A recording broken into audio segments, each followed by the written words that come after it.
สนับสนุนโดยพลังของทุกคนร่วมก่อเกิดเป็น AIA เราคือพลังสร้างอนาคตบัตรเครดิตกสิกรไทยบัตรที่ทำให้หัวใจเต้นแรงใหม่ Isuzu D-Max Super Titanium น้ำดื่มสะอาดน้ำดื่มตราสิงห์ Practice in Plum Village. Some people say that practice here is a combination of the methods from the Theravada Buddhism, the insights from Mahayana Buddhism, and the ideas from Western psychology. Do you agree with that? Well, in Buddhism,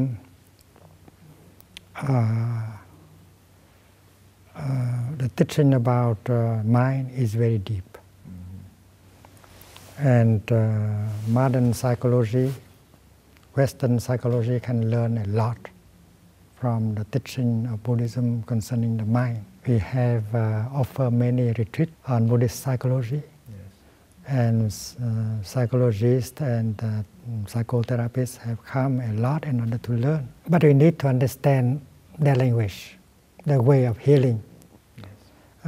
So we can use the kind of terms that help them to understand us better.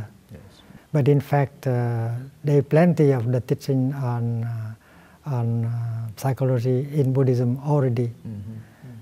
And then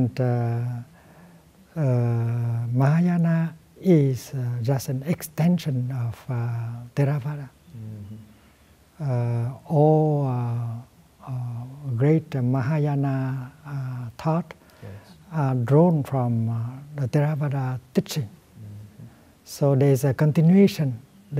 These are not two separate entities. If you see that, you are free to make use of any teaching, because the students, disciples, have to continue the teaching of the teacher and develop the teaching of the teacher, so that the teaching could be relevant to modern times. If you are an intelligent disciple of the Buddha, you always seek in order to make that teaching of the Buddha relevant to your time. You should use a new language. You should interpret the teaching in such a way that people can understand why it remains very much the same teaching in the essence. So Western psychology is fine as long as it fits the Buddhistic way of thinking or teaching. I think there are things we can learn from Western psychotherapy. But we should know that in Buddhism, the teaching of psychology is very deep. With that kind of knowledge, it can help Western psychotherapy to advance. It's like science, because Buddhism can inspire modern science. Scientists, if they know how to make use of their mind, how to practice mindfulness and concentration, they will be able to discover more.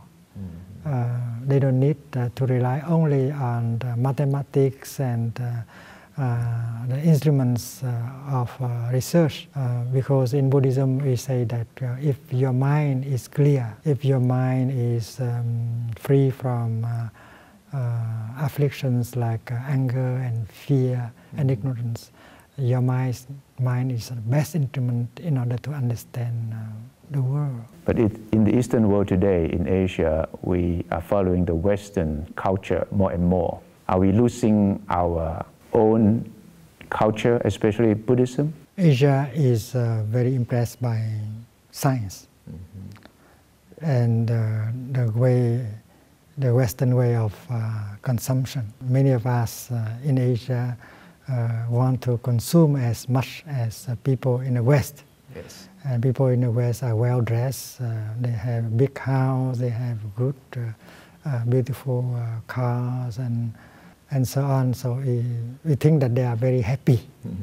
But in fact, if you live very closely with people, in the West, you see that they have very deep suffering, and that is why we should not, based on the appearance, we should look deeply. The Asian people have begun to suffer the suffering of the Western people. We have imported the sufferings from the West. And that is why they should know that that in their spiritual tradition there are ways to prevent them from suffering, to preserve their peace and happiness. You are so much used to your own tradition, and you believe that your tradition is no longer effective, as you are looking out for new things, and that is partly because of leaders of the tradition. They have not tried their best to update the tradition, and that not many of us are concerned to do. When we take care of our temple, we spend a lot of time. We don't have the time left in order to think about renewing Buddhism, how to dispense the teaching of the Buddha in such a way that intellectuals and young people of our time can understand, can see in it the way to transform their own suffering. So we don't have the time to do that. And not many of us are interested in doing that. We think that what we are learning, what we are teaching, what we are practicing is enough. But really, we need to renew the learning, to renew the teaching, and to renew the practice.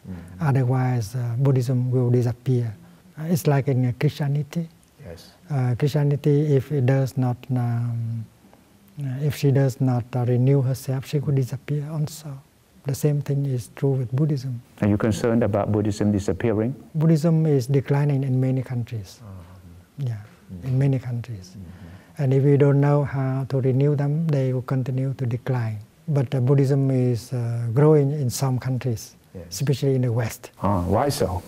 Because the West began to see some very positive things in Buddhism. They see that Buddhism can go very well with science. Buddhism is a religion without God. Buddhism addresses the real issue of suffering and teaches that transformation and healing and happiness could be obtained right now. You don't have to die and to go to paradise in order to stop suffering. All these kind of things are very attractive to Westerners.